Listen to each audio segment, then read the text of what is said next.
भारतीय संगीत जगत के लिए यह बेहद दुखद घटना रही कि 700 से भी ज्यादा उम्दा गाना गाने वाले के उर्फ कृष्ण कुमार अब हमारे बीच नहीं रहे।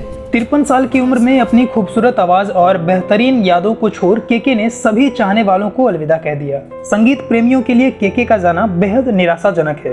हिंदी, बांग्ला, तमिल, मलयालम सहित कई भाषाओं में लाजवाब गाने गाकर वर्ल्ड वाइड फेमस रहे आइकॉनिक सिंगर के की कमी को शायद कभी पूरा नहीं किया जा सकता। चलिए जानते हैं के नाम से दुनिया भर में मशहूर गायक का जीवन परिचय, स्ट्रगल, फैमिली और नेटवर्थ के बारे में। दोस्तों, मशहूर गायक के का पूरा नाम कृष्ण कुमार कुन्नत है। 3500 से अधिक जिंगल्स गाने वाले कृष्ण कुमार का जन्म 23 अगस्त 1968 को केरल के त्रिशूर में हुआ था। इनके पिताजी का नाम CS नायर है तथा माताजी का नाम कुन्नत कनाकवल्ली। के को बचपन से ही संगीत के प्रति बहुत लगाव था। हालांकि इन्होंने संगीत सीखने के लिए कोई खास प्रशिक्षण नहीं लिया था। शुरुआती शिक्षा के ने दिल्ली के माउंट सेंट मेरी स्कूल से पूरी की। 12वीं तक पढ़ाई यहां से पूरी कर इन्होंने ग्रेजुएशन कंप्लीट किया किरोरीमल कॉलेज, दिल्ली यूनिवर्सिटी से। साल 1991 में के ने अपने बचपन की दोस्त रही ज्योति से शादी कर ली थी। वैवाहिक जीवन चलाने के लिए इन्होंने कुछ महीने होटल इंडस्ट्री में मार्केटिंग एग्जीक्यूटिव के तौर पर काम भी किया। इन दोनों के 2 बच्चे हैं। बेटे का नाम नकुल कृष्ण है तथा बेटी तमारा कृष्ण। आपको बताते चलें कि इनके बेटे नकुल कृष्ण कुन्नत ने भी एक गाना मस्ती गाया था इनके साथ एल्बम हम सफर के लिए। स्कूल में होने वाले संगीत समारोह में के हमेशा पार्टिसिपेट किया करते थे।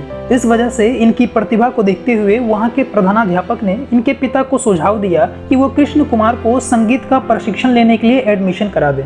पर के का मानना था कि जब किशोर कुमार जैसे दिग्गज ने कोई ट्रेनिंग नहीं ली तो मैं भी इसमें अपना समय जाया क्यों करूं। पत्नी और पिता के समर्थन के बाद के बिना किसी प्रशिक्षण के 1994 में मुंबई आ गए। यहां आने के बाद इनका स्ट्रगल स्टार्ट हुआ किसी अच्छी म्यूजिक कंपनी या फिल्म के लिए गाने गाने का। शुरुआती सफर इनका काफी संघर्षपूर्ण रहा था। बॉलीवुड म्यूजिक इंडस्ट्री में आने से पहले इन्होंने लगभग 3500 से भी ज्यादा विज्ञापन गीत गाए थे। के को पहला मौका दिया था इनके गुरु कहलाने वाले लेस्ली लुइस ने, जिन्होंने इनकी प्रतिभा को पहचाना और मौका दिया परफॉर्म करने का। इनको बॉलीवुड में पहला ब्रेक मिला एज अ प्लेबैक सिंगर के तौर पर फिल्म माचिस से। 1996 में रिलीज हुआ इस फिल्म का गाना छोड़ आए हम वो गलियां काफी पसंद किया गया था। लेकिन के जिस प्रसिद्धि के हकदार थे वो मिला इन्हें 1999 में। यह साल इनके लिए कई अवसर लेकर आया। 1999 के वर्ल्ड कप में इन्होंने इंडिया टीम के लिए गाना गाया जोश ऑफ इंडिया। यह हौसला अफजाई गीत काफी सुना गया था। साथ ही के का पहला एल्बम भी लॉन्च हुआ लेस्ली लुइस के साथ मिलकर पल नाम से। दोस्तों, इस एल्बम का एक गीत प्यार के पल 90 के दशक में हर लोगों के दिमाग में समाया हुआ था।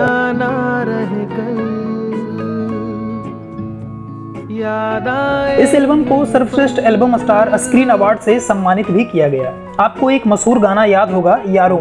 ये सॉन्ग भी इसी एल्बम से थे। इतना सबके बाद के को लोगों ने पहचानना तो शुरू कर दिया था, पर इनके लिए युवाओं में दीवानगी जागी सलमान खान अभिनीत ब्लॉकबस्टर फिल्म हम दिल दे चुके सनम रिलीज के बाद। 1999 में ही आई इस फिल्म के गीत तरफ तरफ के इस दिल से ने के को वो मुकाम और उपलब्धि दिलाई जिसके ये हकदार थे। मुझको सजा दी प्यार की, ऐसा क्या गुनाह किया तो लुट गए। आज लोग अरिजीत सिंह को ब्रेकअप सॉन्ग के लिए जानते हैं, पर यह गाना बॉस मतलब बवाल साबित हुआ था। प्यार में टूटे और लूटे लोगों के लिए ये गाना अपनापन जैसा फील कराता था। हालांकि ये आज भी उतना ही पसंद किया जाता जितना पहले। इसके बाद के पास ऑफर्स की बाढ़ सी आ गई थी। फिल्मों के साथ इन्होंने कई टेलीविजन शोज के लिए भी अपनी आवाज दी, जिसमें से जस्ट मोहब्बत, कुछ झुकी सी पलकें, काव्यांजलि और उस वक्त के बेहद मशहूर टीवी सीरियल जो शायद आपको याद हो, हिप हिप हुर्रे तथा साका लाका बुम बुम में अपनी मेमोरेबल आवाज से सभी को मंत्रमुग्ध किया था।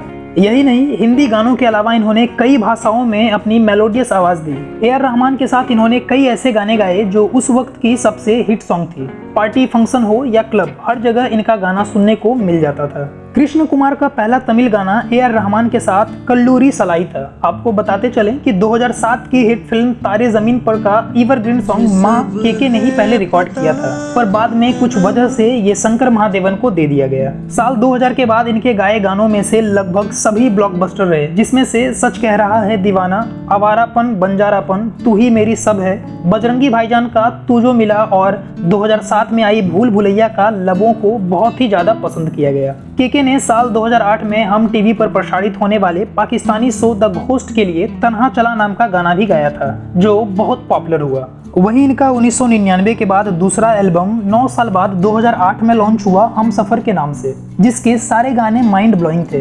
धीरे धीरे बॉलीवुड में इन्हें गाने कम मिलने लगे, पर जो भी इक्का दुक्का सॉन्ग मिलता उसे पूरे भाव से गाते और वो गाना अमर हो जाता। 2013 में केके ने international album Rise Up Colours of the Peace के लिए भी अपनी आवाज दी, जो काफी मशहूर हुई थी। इसके अलावा इन्होंने MTV इंडिया कोक स्टूडियो में सबरी ब्रदर्स के साथ एक कव्वाली चढ़ा सूरज गाया था। वहीं MTV अनप्लग्ड सीजन 3 में भी परफॉर्म किया, जो 11 जनवरी 2014 को रिलीज हुआ था। गायकी के अलावा केके सिंगिंग रियलिटी शोज में भी नजर आ चुके हैं, जिसमें से इंडियन आइडल सीजन 2 तथा सोनी मिक्स पे आने वाला शो बातों बातों में बतौर जज दिखाई दिए। संगीत जगत में दिए इनके अतुलनीय योगदान के लिए इन्हें कई दफे सर्वश्रेष्ठ अवार्ड से सम्मानित भी किया जा चुका है। साथ ही 2004 में इन्हें झंकार बिट्स में तू वास्की है के लिए नेशनल अवार्ड और काइट मूवी के सॉन्ग जिंदगी दो पल की के लिए जी सिने अवार्ड से सम्मानित किया गया। अद्भुत और बेहद ही आकर्षित करने वाली आवाज के धनी केके ने काफी संपत्ति भी बनाई थी और कई लग्जरी गाड़ियों के मालिक भी थे। सिंपल लाइफ स्टाइल जीने वाले केके के पास मर्सिडीज बेंज ए क्लास, जीप, ऑडी RS5 भी थी, जिसे इन्होंने इसी साल 2022 में खरीदा था। दिलकश आवाज वाले कृष्ण कुमार लंबे वक्त से म्यूजिक इंडस्ट्री का हिस्सा रहे। मीडिया रिपोर्ट्स के अनुसार केके को हर गाने के लिए लगभग 4 से 5 लाख रुपए बतौर फीस मिलती थी। इसके अलावा लाइव कंसर्ट के लिए वह 15 लाख तक चार्ज किया करते थे। उनकी टोटल नेटवर्थ अप्रॉक्स 50 से 60 करोड़ के बीच है। 2 आलीशान घर के मालिक कृष्ण कुमार उसूलों के बहुत पक्के थे। अपनी मेहनत के बलबूते इन्होंने इतनी बड़ी प्रॉपर्टी खड़ी की थी। एक बार एक शादी में परफॉर्म करने के लिए इन्हें 1 करोड़ का ऑफर मिला था, पर इन्होंने ठुकरा दिया। इसके अलावा इन्हें फिल्मों में एक्टिंग का ऑफर भी मिला, लेकिन इन्हें गाने के अलावा कुछ और पसंद ही नहीं था। गायकी को पूजा मानने वाले केके की दीवानगी दुनिया भर में बहुत ज्यादा है, परंतु अब वो हमारे बीच नहीं रहे। अपने गानों के सहारे वो आगे जन्म जन्मांतर तक याद किए जाएंगे। दोस्तों, कृष्ण कुमार कुन्नत की उपलब्धि और इनका व्यक्तित्व इतना बड़ा है कि कोई भी व्यक्ति उनकी पूरी जिंदगी को महज कुछ मिनट में बांध नहीं सकता। अतः हमने कोशिश की है कि इस वीडियो के माध्यम से आपको उनके जिंदगी की कुछ झलक दिखा पाएं। वीडियो से कुछ जान पाए हो तो जरूर लाइक और सब्सक्राइब कर दें, इससे हमें थोड़ा मोटिवेशन मिलता है। आपके दिए बहुमूल्य समय के लिए बहुत बहुत धन्यवाद।